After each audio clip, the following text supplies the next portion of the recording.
तभी उनके गांव का कोई पड़ोसी निकला। लोग 5-7 इकट्ठे हो रखे थे कि भाई इनको इतना आसान है निकालना, लेकिन हाथ देते क्यों नहीं, निकलते क्यों नहीं। उसने आके देखा, पंडित जी, लोगों ने कहा कि हम बहुत देर कोशिश कर रहे हैं कि इनको बाहर निकाल दें, और हम जैसे ही कहते कि लाओ पंडित जी हाथ दो, तो ये हाथ पीछे कर लेते हैं।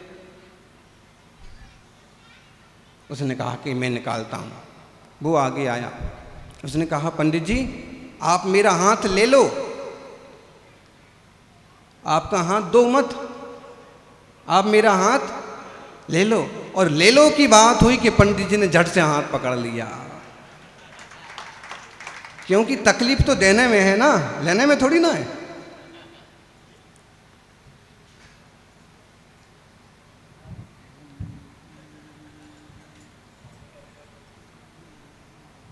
अरे सोचिए तो सही, अगर किसी का हित हो रहा है, किसी का भला हो रहा है तो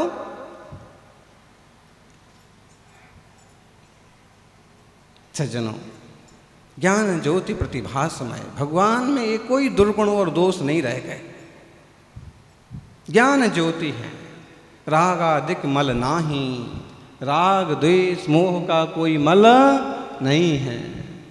बीत राग क्यों कहते हैं बीत राग? बोलो, आप भले मांगो, ये दे दो वो दे दो, लेकिन भगवान क्या देंगे? आप कहोगे जब कुछ नहीं देते हैं तो पूजा क्यों करना? फिर पूजा करने वालों को जो चाहिए सो बिना मांगे मिल जाता है।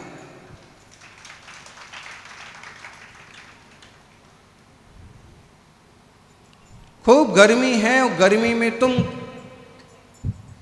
आम के पेड़ के पास जाके बैठ जाओ छाया में, छाया भी मिलेगी, आम भी मिलेंगे, मांगने की जरूरत नहीं पड़ती है। भगवान जिनेंद्र भी कल्पद्रुम वृक्ष हैं, उनकी छाया में जो बैठता है उसकी मुरादें पूरी हो जाती।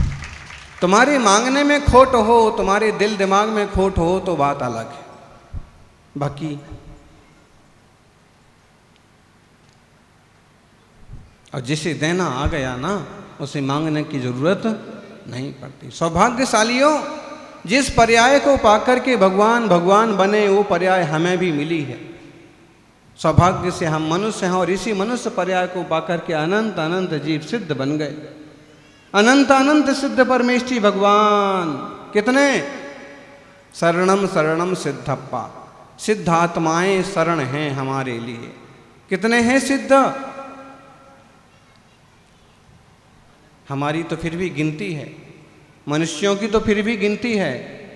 आज दुनिया में 7 अरब के जितने मनुष्य हैं, शास्त्रों के हिसाब से देखें तो भी 29 अंक प्रमाण मनुष्य हो सकते हैं, 27 अंक प्रमाण,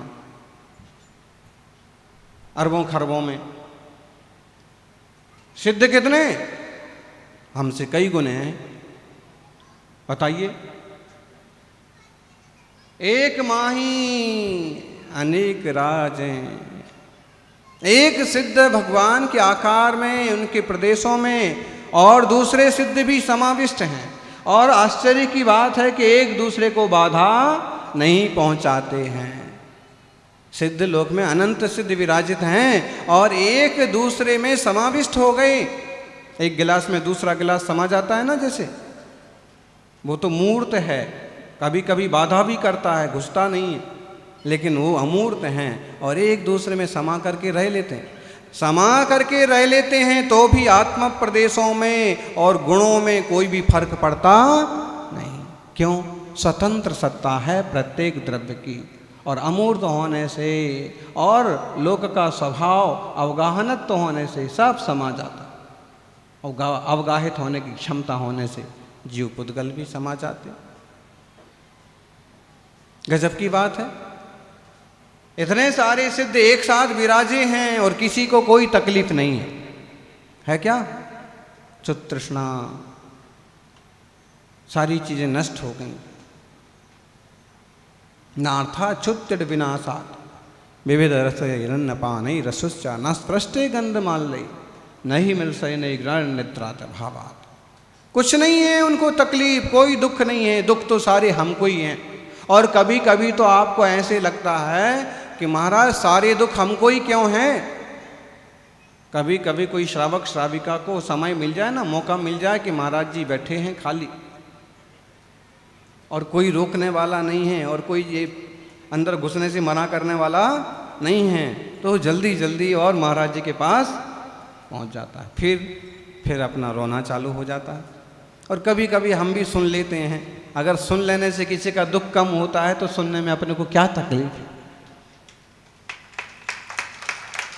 है। और कोई विशिष्ट इम्पोर्टेंट व्यक्ति, अपना सा व्यक्ति सुन ले तो आधा दुख तो उसी समय कम हो जाता है कि मेरे को 2 मिनट का समय मिला, मैंने पूरी बात कह दी, उनने भी आशीर्वाद दिया, अब मेरी समस्याएं पूरी खत्म हो जाएगी। गुरु के आशीर्वाद का असर तो पड़ता ही पड़ता है, लेकिन उसके जो विकल्प टूट गए ना, उसका बहुत असर पड़ता। तो जैसे ही सुनाने को मौका मिलता है तो महाराज जी सारे दुख मेरे ही को क्यों है, सबसे ज़्यादा परेशानी मेरे को क्यों आती है, तकलीफ अपमान सबसे ज़्यादा मेरे ही क्यों होता है, व्यापार धंधे में मेरे ही को तकलीफ क्यों होती है, और सबसे ज़्यादा बीमार मैं ही क्यों रहता हूँ। इतने बड़े प्रतापपुर में सबसे बीमार कौन है मालूम है आपको? नहीं मालूम। और सबसे ज़्यादा तकलीफ किसको आती है आपको मालूम है? नहीं मालूम। अच्छा काम करते हैं और सबसे ज़्यादा नुकसान किसको उठाना पड़ता है आपको मालूम है? नहीं मालूम। तो जब हमारे रूम में लोग घुसते हैं ना, तब खिड़की में से देखना।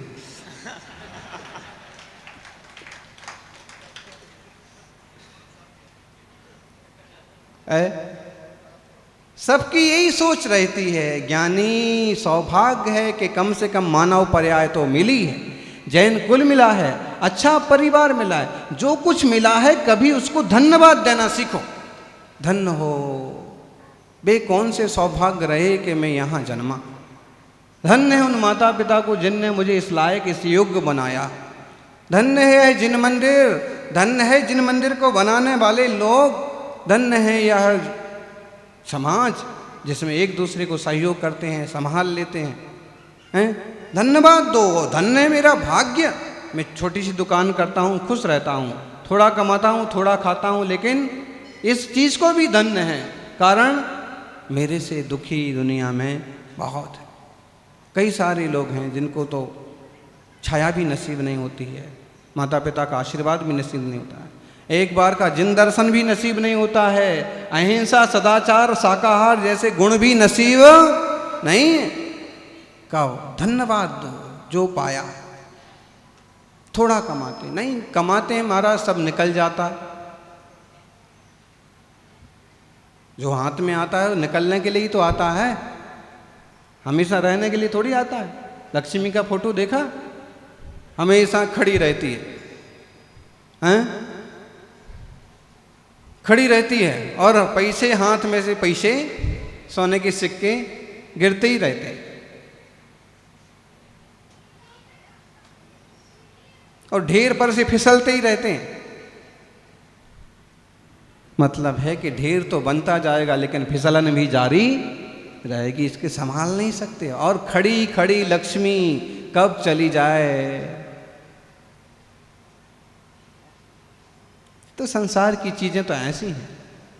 आपने आपको नेगेटिव थिंकिंग मत दो कि सबसे ज्यादा दुखी मैं हूं, नहीं, सबसे ज्यादा तकलीफ में मैं हूं, नहीं।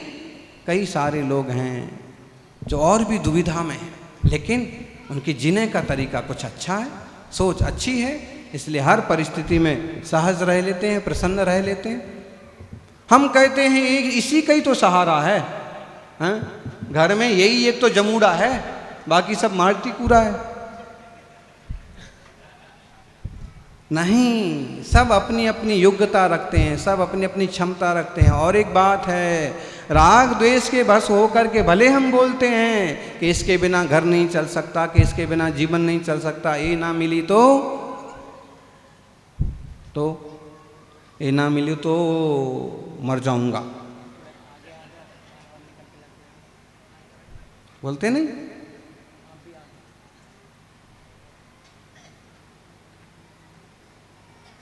ये ना मिली तो मर जाऊंगा, मालूम पड़ा मिल गई और तो भी साल भर बाद मर गया।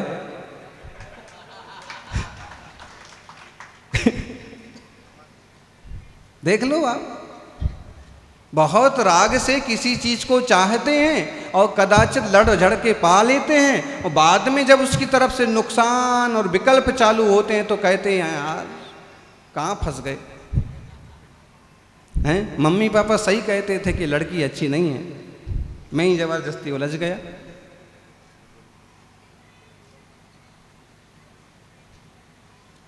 किसी भी चीज में ले लो, किसी व्यापार में ले लो, किन्हीं तरह के दोस्तों में ले लो, आप उलझ जाते हैं और बाद में फिर परेशान होते हैं। सीधा रास्ता है, सहज रहो, जीवन आपका है, आपके लिए है। जो संयोग बने हैं उनका ठीक से निर्वाह करो, और ठीक से निर्वाह करते हुए भी दृष्टि करो आत्मा की। मैं भी ज्ञायक चैतन्य भगवान आत्मा, और ये सब भी भगवान आत्मा है। महावीर स्वामी ने तुच्छ तो किसी को कहा ही नहीं है, हैं? एक आम के बीज में से 1000 आम निकल सकते हैं, निकलते कि नहीं? आम का बीज है, गुठली लो और उसको ठीक ठाक ढंग से लगा दो, ठीक ठाक उसकी सेवा हो जाए, ठीक ठाक उसका पौधा बन जाए, ठीक से खाद मिल जाए, और जब पेड़ बनता है तो पूरा आम निकल पड़ता है। एक बीज में जैसे इतने सारे गुण हैं, इतने सारे आम हैं, ऐसे एक आत्मा में अनंत गुण हैं, और सबके सब सिद्ध भगवान के गुणों की तरह प्रकट हो सकते हैं। सम्यक दृष्टि की दृष्टि ही कुछ अच्छी और अलग होती। अभी आप सुन रहे थे, नर्तकी ने सुनाया एक दोहा। क्या सुनाया? बहु बीती थोड़ी गई, बहुत गई थोड़ी रही, थोड़ी भी अब जाए, एक पलक के कारण क्यों कलंक लग गया। थोड़े से के कारण ना कलंक लग जाए। बहुत गई, बहुत सारा समय बीत गया, बहुत सारा काम कर लिया, अब ऐसा कुछ करो कि कोई दोष ना लग जाए, कोई कलंक ना लग जाए। जिंदगी बहुत चली जा रही है, आयु बहुत चली जा रही है, अब ऐसा कुछ करो जो हमारे आत्मा के लिए उपकारी हो, हितकारी हो। भगवान की मंगलमय पूजा जीवन को पवित्र करती है। यही प्रार्थना करें कि हे भगवान, मेरा जीवन भी मंगलमय हो, शुद्ध हो। सज्जनों, द्रव्य भाव मल नाश कर, शुद्ध निरंजन देव, निज आत्म में रमत हो, आश्रय बिन स्वयमेव। द्रव्य और भाव दोनों प्रकार का मल नष्ट हो गया। द्रव्य मल और भाव मल, 2 प्रकार का मल लगा हुआ है मेरे आत्मा को, मुझको। इसलिए तो संसारी हैं। द्रव्य कर्म भी लगे हैं, भाव कर्म भी लगे हैं। द्रव्य मल भी लगा है, भाव मल भी लगा है। द्रव्य मल तो क्या है? कर्मों का आवरण। भाव मल क्या है? आपकी भाव, आपके विचार, आपके विकार।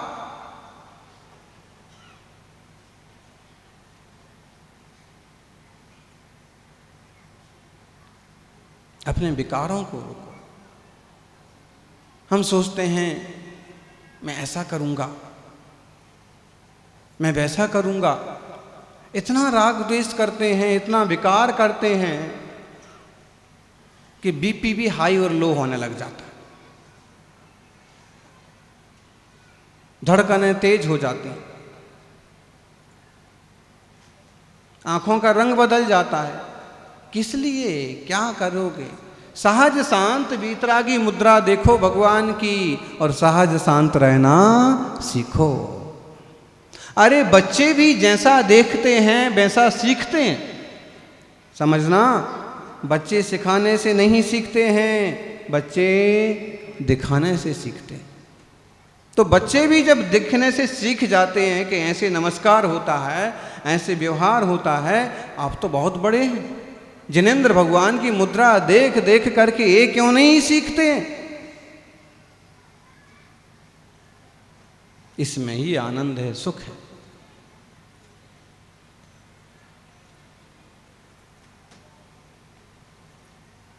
बहुत ऊंची पर्याय में आ गए हैं आप, और ना संभले ना तो फिर गड़बड़ हो जाएगा। पता नहीं कौन से भाग्य से, कौन से उदय से आज मनुष्य बन गए हैं, बढ़िया परिवार है, जिन धर्म है। अभी तो बहाने छोड़ो कि बीमार हूं, कमजोर हूं, गरीब हूं, ये हूं, वो हूं। ए मैं कुछ नहीं हूं, जो कुछ है यह तो सब कर्मों की देन है, ये सब पर्याय है। मैं तो चैतन्य ध्रुव ज्ञायक आत्मा हूं, और आत्मा में ये कुछ भी कम ज्यादा होता रहे कोई फर्क पड़ता नहीं। देख लो, सोने का कुछ भी बना दो, सोने की कोई कीमत कम नहीं होती। आपके पास 10 रुपए का सिक्का है, उसको फेंको, सीधा गिरा, कितनी कीमत रहेगी? कितनी कीमत होगी? और उल्टा गिरा तो भी 10 रुपए। ऐसे ही अपने आत्मा के संबंध में समझो। अगर हम बहुत सुख में हैं तो भी वही कीमत, मेरा जो वास्तविक कीमत है वो तो वही है, आत्मा, ज्ञायक, चैतन्य, शुद्ध तत्व। और बहुत सुख में हो कि बहुत दुख में हो, कि बहुत पैसा हो कि बहुत पैसा ना हो, कि अमीरी हो कि गरीबी हो, आत्मा रूपी सिक्के की कीमत कम होने वाली है क्या? बोलो बोलो ज्ञानी, नहीं बोलना, मत बोलो। हैं, आप देख लो, बागोल जी में इतना बड़ा मंडप था,